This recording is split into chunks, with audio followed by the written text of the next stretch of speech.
His Excellency Charge Affairs Krishna Prasad ji, Mr. Pokharel, Mr. Surana, dear invitees, I would like to also extend my warm welcomes on behalf of the government to Mr. Dakal and Mr. Pokharel and other members of their delegation.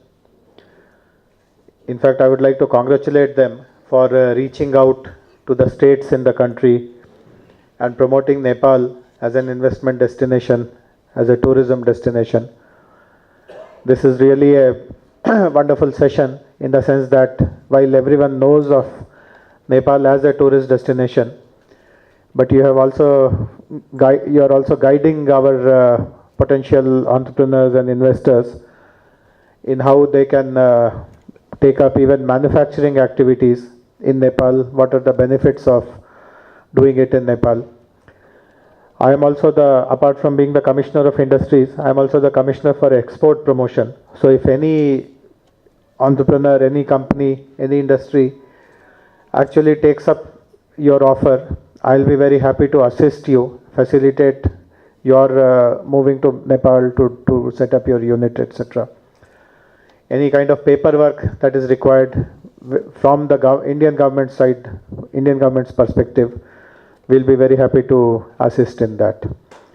Similarly, we also look forward to Nepalese investment in Telangana. You must be aware that Indian states compete with each other to bring investments because industrialization is the key to Indian economic growth, and different states do that by the virtue of their industrial policy.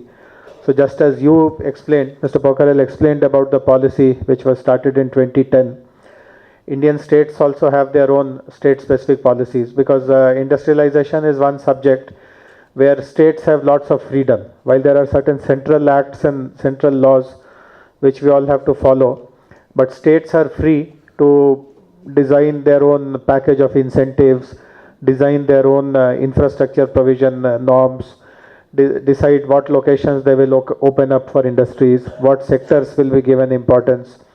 And I would like to inform you that this state, Telangana state, is the newest state in the country.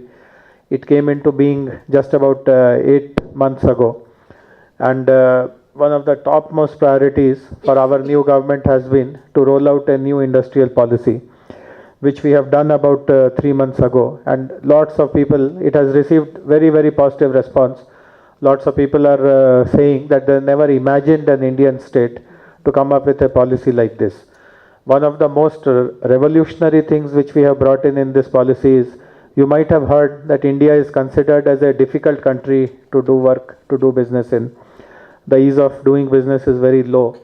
And one of the main reasons is the large number of approvals and permissions a company is required to get if they have to set up their unit here. Usually, we did a count. We found that almost 20 departments are involved in giving approvals and permissions before an industry can commence its activities. So we have taken a very radical step for mega projects where the investment is about 200 crores. We have done away with the requirement of prior permission. You now don't require any prior permission at all.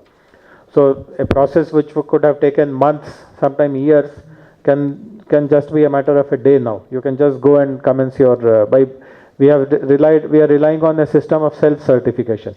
If you give certificates that you will abide by all the laws and all the rules, then you don't require any prior permission. And for all other category of projects, the timeline is 30 days. If you don't get the clearances in 30 days, on the 31st day you can go and start your unit. So we have improved upon the ease of doing business.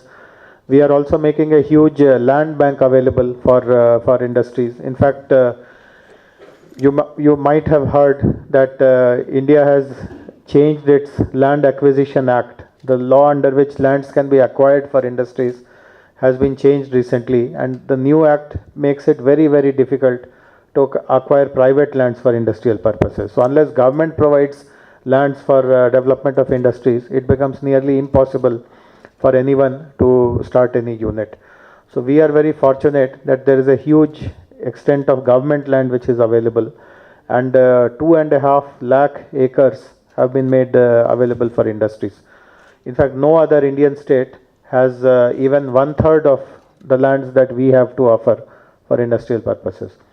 So you are there, and these lands are spread all across the state. If you want to remain closer to Hyderabad, we can offer land. If you want to find land which are less expensive, we can offer those lands also, which are slightly away from Hyderabad. And like other states, we also offer very good incentives. We offer VAT rebates, we offer power concessions, we offer investment subsidies, and so on and so forth. So if there are any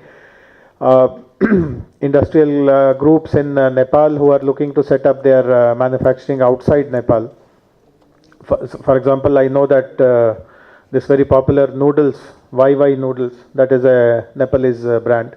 It is manufactured in some locations in India also, and there are similar other products. So if anyone is willing to expand its unit, take up new lines of activity, new production opportunities, then this is one of the best states now.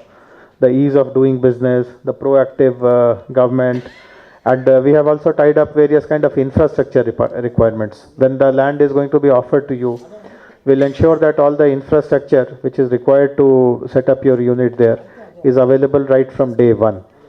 So all in all, this is one state which you must also promote amongst the business community and investor community in Nepal, in Kathmandu. And I also fully echo what Mr. Surana mentioned about developing better links, stronger links between Telangana and Nepal, between Hyderabad and Kathmandu. And I would also like to follow up on this suggestion which you made of developing a sister city agreement between Kathmandu and Hyderabad, and also encouraging direct flights between, because if you look at the airports in India, Hyderabad was the first greenfield airport to come up, and it is now rated as not just within the country, but internationally as one of the best airports in that medium-size passenger category. So we will be very happy to kind of support direct flights between Kathmandu and Hyderabad. Lots of flights originate from Delhi, from Varanasi, from Calcutta, but slightly south, because as Mr. Surana said, Hyderabad is in a way a confluence of north and south. So if you are able to reach up to Hyderabad, then in a way the entire South Indian market opens up for you, because Bangalore, Chennai, Trivandrum, the other 3 states, Visakhapatnam, the other 4 states which are in our vicinity, they are all close to Hyderabad.